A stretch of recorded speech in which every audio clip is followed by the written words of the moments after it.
Cub Scout and now this. Amazing.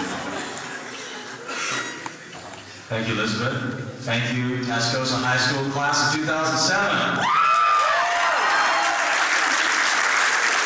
You guys excited about graduating here? Nah, I don't think so. Boring stuff. So check it out. A few weeks ago, I got this phone call in the middle of the night. Well, it's actually 7 in the morning, but if you know musicians, that's the middle of the night for normal people. So this guy said, this is Principal Daniel from Tascosa High School. I instantly assumed the obvious. I was getting busted for all those years of skipping class. So I was very relieved to find out the true nature of his call, and I'm really honored to be here today. Principal Daniel asked if I would say a few words to you about success. Well, before I do that, I'd like to tell you a little story. One that requires a sip of water.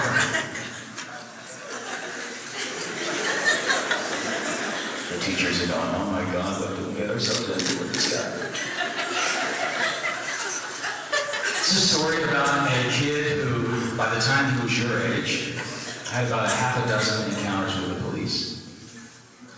Everything from throwing rocks at a house when he was 7, at the age of 8, getting busted for stealing a Hostess Twinkie, taking his mom's car out for midnight joyrides. Fortunately, the police, every time, over and over, had mercy on him and let him go. He's basically a good kid, but he just kind of made some stupid choices. Should come as no surprise to you that brilliant kid was me. Just 2 blocks from here is the place where I got my first job. I lied about my age when I was 15 to snag that coveted career move of French fry cook at McDonald's. I was fired for incompetence. How does that happen? French fry cook. So those are some of my prouder achievements. Let me tell you some more of my embarrassing ones. Right, okay. The point I'm trying to make is that no matter who you've been up until now, it's all just carved in oatmeal. And when you walk out those doors in a couple of weeks for the final time, all the rules change, and everybody here starts with a clean slate. I never would have dreamed back then that one day I might be sitting on the same counter bench as Paul McCartney, singing Beatles songs, having him tell me Beatles stories, then later be invited to his home or studio a dozen times.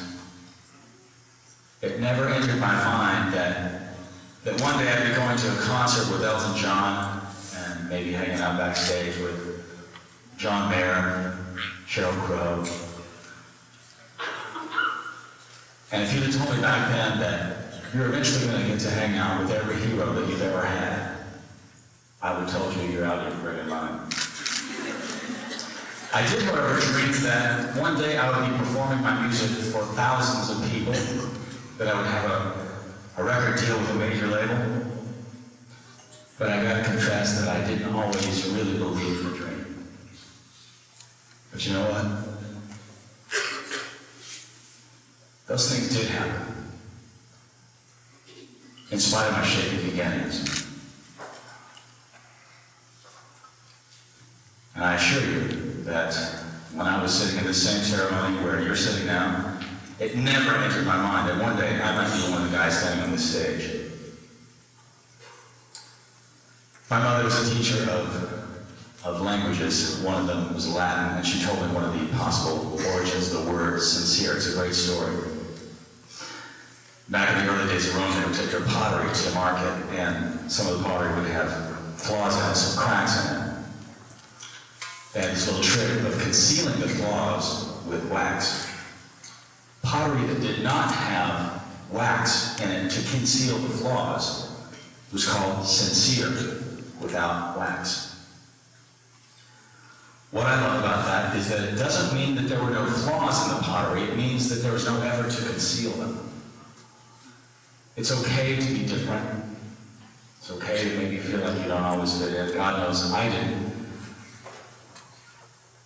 The guy who stands on the stage before you now once walked these halls as an average student at best, riddled with feelings of insecurity, more than a little scared and uncertain about what his future held for him, and as I've said, was on a first-name basis with trouble. I definitely have a guardian angel to pay back down the road. In other words, your greatest strengths are going to come from owning and embracing your true self, not from concealing, but revealing your humanity. Strive to be the best, most authentic version of yourself possible. Okay, so I think somebody said something about saying a few words about success. Well, first of all, what does success really mean? The dictionary says something about the attainment of wealth, honors, or the like.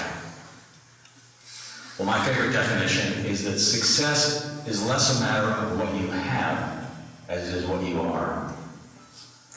On the wall in my bedroom growing up here in Amarillo, I had this poster and it said, the important thing is this, to be able at any moment to sacrifice what you are for who you could become. I also had posters of girls in swimsuits, but it's a different story altogether. Success is never going to be a static thing. It's not like you do this one thing and then you're successful. It's more of an ongoing, lifelong process from your senior year to your senior years. Every mountain that you successfully climb in life is going to provide you with views of, you guessed it, more mountains you're going to want to climb. And so it should be. Achieving financial success, very rewarding. Achieving loving, successful relationships, even more so. Maybe it will turn out to be that the most successful, rewarding times in your whole life will be times where you practice simple, selfless acts of kindness. True success is multifaceted. I'm going to share with you one of my favorite quotes of all time. A famous person once said, "Your music will never be any more or less than you are as a human being." That's obviously directed at artists, but really it applies to any profession. I would wish successful careers for each and every single one of you here. But more importantly, I would wish for you that your lives be in a state of constant growth.